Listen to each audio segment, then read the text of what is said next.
पिछले महीने मुझे बनारस जाने का अवसर मिला। हम भाई बहन और मेरे पति अयोध्या से निकलकर बनारस की तरफ निकल पड़े।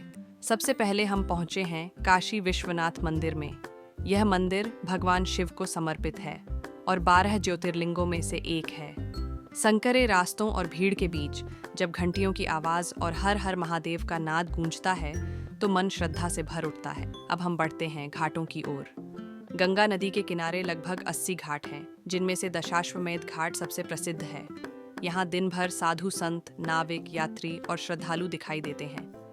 सुबह की गंगा आरती हो या शाम की, दीपों की रोशनी में गंगा का दृश्य मन को शांति से भर देता है। थोड़ा आगे चलते ही हम पहुंचते हैं मणिकर्णिका घाट पर, जो हिंदू रीति से अंतिम संस्कार का सबसे पवित्र स्थल माना जाता है। ऐसा विश्वास है कि यहाँ से मुक्ति मिलती है। यह घाट जीवन और मृत्यु का अनोखा दर्शन कराता है। इसके बाद हम चलते हैं सारनाथ की ओर, जो बनारस से करीब 10 किलोमीटर दूर है। यहीं भगवान बुद्ध ने ज्ञान प्राप्ति के बाद अपना पहला उपदेश दिया था। धम्मिक स्तूप, बौद्ध विहार और संग्रहालय यहाँ के प्रमुख आकर्षण हैं। सारनाथ का एक और प्रमुख आकर्षण है अशोक स्तंभ। सम्राट अशोक ने यहाँ एक पत्थर का स्तंभ स्थापित। सारनाथ में अलग अलग देशों जैसे थाईलैंड, जापान, तिब्बत और म्यांमार द्वारा बनाए गए बौद्ध मंदिर और विहार भी हैं, जहाँ शांत वातावरण, प्रार्थनाएं और वास्तुकला सबको आकर्षित करती है। यहाँ स्थित सारनाथ संग्रहालय में बुद्ध से जुड़ी प्राचीन मूर्तियां, अशोक स्तंभ की मूल आकृति और कई ऐतिहासिक कलाकृतियां सुरक्षित रखी गई हैं।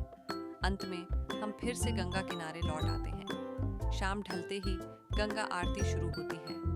बड़े बड़े दीपक, मंत्रोच्चारण और भक्तों की भीड़ एक दिव्य वातावरण बनाती है। लहरों पर तैरते दीप मानो आशा और विश्वास के प्रतीक हों। कुछ ही घंटों में बनारस अपने दर्शन, संस्कृति, आस्था और इतिहास से हमारा मन मोह लेता है। ये शहर सिर्फ घूमने की जगह नहीं, बल्कि एक अनुभव है जो आत्मा तक को छू।